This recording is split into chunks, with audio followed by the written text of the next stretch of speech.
Break के बाद आपका स्वागत है। ये खबरों में बढ़ते हैं आगे। स्वर्ण जयंती वर्ष पर शहीद मंदिर पर चल रहे शहीद मेले में शुक्रवार को पत्रकार सम्मेलन का आयोजन किया गया।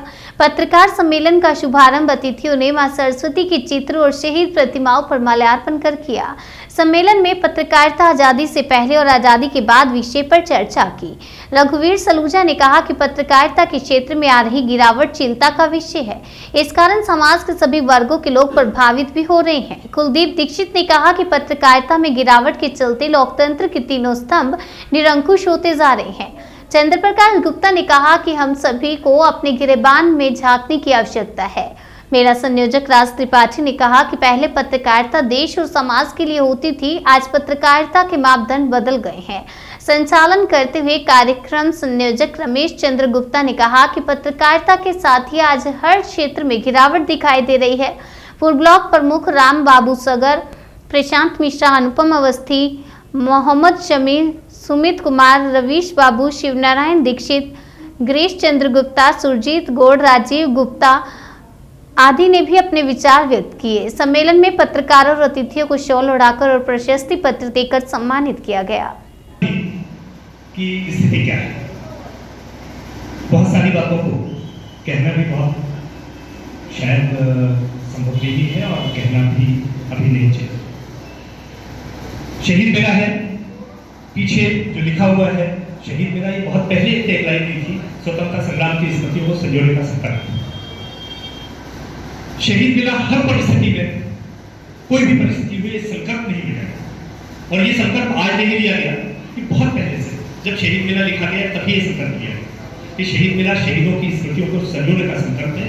और वो संकल्प चाहे रामलीला मैदान में हो, चाहे यहाँ हो या इसके बाहर हो, बहुत सारे अभी चीजें चल रही हैं, उन पर आगे आऊंगा, पर वो संकल्प चल रहा है। ये संकल्प स्वर्ण जयंती वर्ष पर ही टूटा है, वो संकल्प चल रहा है और लगातार चल रहा है। रह गई शहीद मेले के विषय में बातें, तो ये स्वर्ण जयंती थी। स्वर्ण जयंती में बहुत सारे कार्यक्रम की बहुत बड़ी स्तर पर सोचा गया था, जिसमें 2022 में इस वर्ष स्वर्ण जयंती के अवसर पर Guinness book of world record तोड़ने की का पूरा प्रयास था।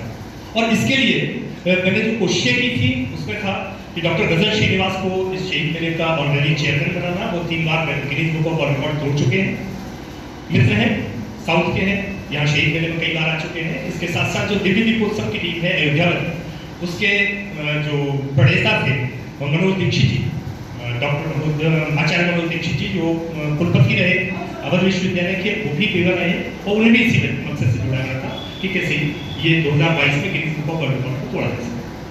परंतु पिछली बार जो परिस्थितियां आई उसके बाद बहुत सारा ट्विस्ट। एक्चुअली देखिए, जब ये तो है परिवर्तनशीलता इस संसार का सर्वशास्त्र नियम है, इसमें कोई बहुत बड़ी बात है। मेला जब अपनी ऊंचाइयों पर चला तब कहीं न कहीं उसने राजनीति प्रवेश की, और उस राजनीति के प्रवेश होने के बाद ही आज हम जिस जगह पर हैं, जिस तरीके से हम शहीदों को याद कर रहे हैं, उसके पीछे परिणति बनी है, विशुद्ध राजनीति थी और वो आगे खैर इससे वो मशालत बनी उसकी। जब हम यहाँ आए तो पिछली वर्ष पूरी वर्ष को काम किया गया है और उसका परिणाम ये है कि 11, 12, 13 मार्च को विजयवाड़ा में शहीद मेले का शुभारंभ हो रहा है देवर से बाहर। इसके बाद 11 जून को शाहजहांपुर है, 1 अक्टूबर को इंदौर। ये अभी 3 शहीद मेलों का और आगाज हो चुका है, जिनकी सारी टीम तैयार हो गई है। जो आंध्र प्रदेश की है उसे लीड कर रहे हैं डॉक्टर गजल श्रीनिवास, और शाहजहांपुर देख रहा हूँ, झांसी की बात करी है, झांसी की टीम है, उन्होंने भी यहाँ की घोषणा की थी पिछले दिन, और इंदौर। तो ऐसे 4-5 शहीद मेलों का आगे कार्यक्रम में रहेगा और 10 शहीद मेलों का संकल्प है, जो अलग अलग टीम अलग अलग जगह पर अपना करेगी, अपना काम होगा उनको बेहतर। तो ये जो स्वतंत्रता संग्राम की स्मृतियों को संजोने का संकल्प है, ये लगातार चल रहा है और चलता रहेगा। परिस्थितियां कोई भी हो, केवल की सारी चीजों से बहुत बड़ा फर्क नहीं पड़ता। हालांकि शहीद मेला बहुत जिस तरीके से चलता था वो होता रहता, तो कहीं इस प्लेटफॉर्म पर बातचीत रख सकते हैं, जिससे प्रशासन के आगे कोई बात कही जा सके।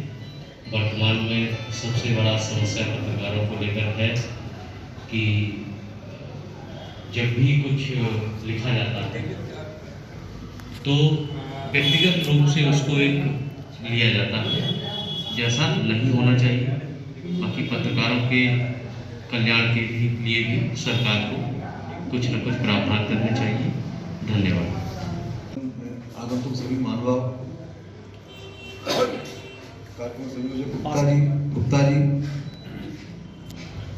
आज बहुत अच्छा लगा कि पत्रकार सम्मेलन हो रहा है, बहुत अच्छा लगा।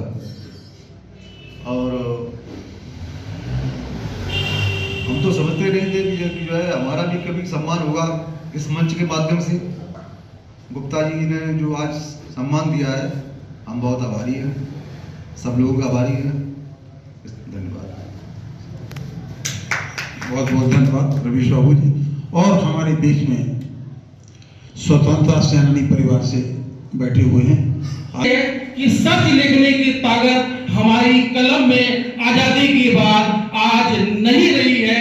केवल शहर देख करके हम लोग कलम को चलाते हैं, न कि अपनी आजादी को लेकर के।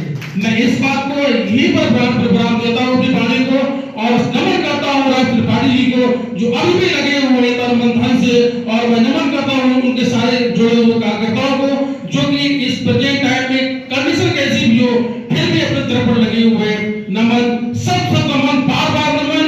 और जैसा भी मेरे मतलब हम आगे भी मतलब देखेंगे और जो मेरे मन में हमें लगेगा अच्छा निस्वार्थ उस अपनी कलम को मैं चलाऊंगा।